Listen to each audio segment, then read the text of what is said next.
Selon les calculs d'un médecin anglais qui s'est appuyé sur la théorie du nombre d'or, c'est le top Bella Hadid qui aurait mis tous nos amis de la Grèce antique d'accord.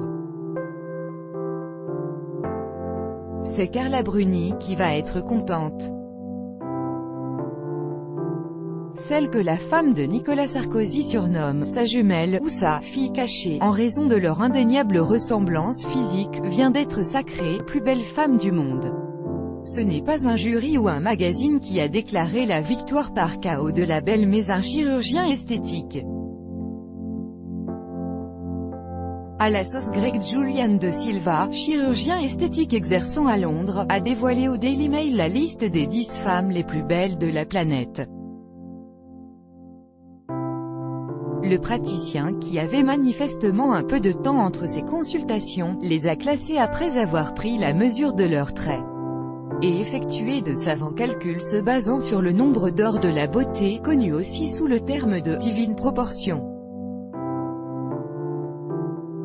Théorisé dans la Grèce antique, il a été utilisé à la Renaissance par les peintres et les sculpteurs qui l'utilisaient pour leur création.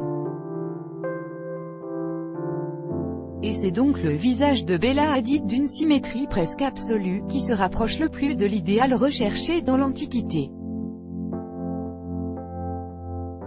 Les mesures de son front, de ses lèvres, de son menton, de son nez, et de tout le reste, oui on avoue, font d'elle la parfaite Vestale. La chanteuse Beyoncé, 38 ans, se classe juste derrière la top de 23 ans avec un taux de 92,44% de compatibilité avec l'idéal grec. Amber Heard complète le podium avec 91,85%. Ariana Grande récolte la pire place, la 4e avec 91,81%. Kate Moss, Cara Delevingne, Scarlett Johansson, Taylor Swift, Natalie Portman, Katy Perry complètent avantageusement le top 10, si tout le monde ne s'accordera pas sur ce classement. Après tout, la beauté, c'est subjectif, une chose est sûre, ces Grecs avaient du goût.